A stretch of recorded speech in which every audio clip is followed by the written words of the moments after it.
Good morning, afternoon, or evening. So this is a history of the 8th Massachusetts Regiment during the Spanish-American War, written around 1920 by the Veterans for an Event.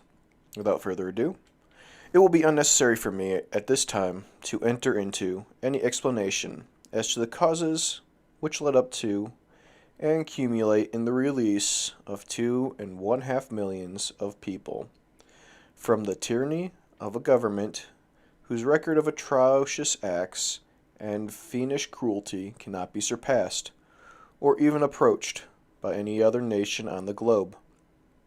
Suffice it to say that the Cubans today are free and independent people, striving by all the means which their power to show to the United States government that the spirit which has sustained them in their struggles against Spanish misrule and practical slavery for the last 15 years still remains with them, now becoming the motor power for the establishment of an intellectual and practical government of and by their own people.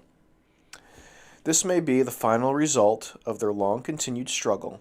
I know it is the hearty wish of every true and liberty loving American. With these few words to preamble to my subject, let us now go into the campground at South Framingham and look on the scene that no doubt many of you will remember, especially those who took part.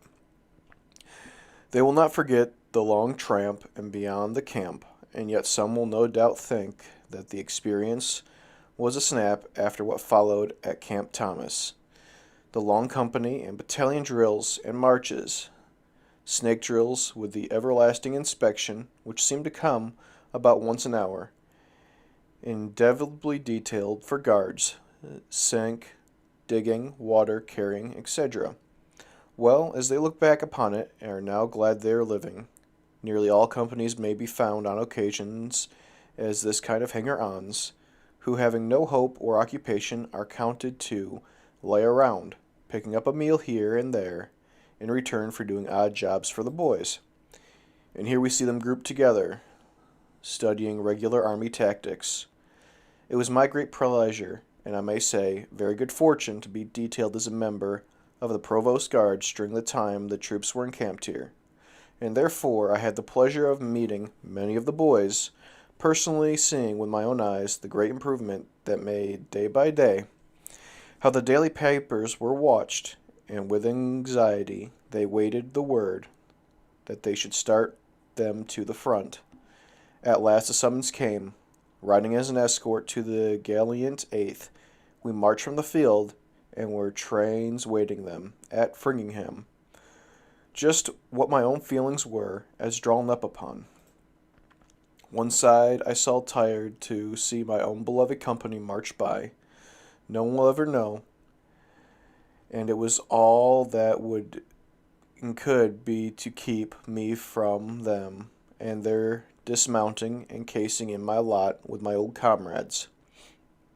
I think that'll be more interesting to follow the fortunes of one regiment during their years of service rather than try to follow all, as the routine work of a camp instruction is very much alike, and whether the camp you visit, as the 8th Regiment Infantry were the only massed troops to go to Cuba.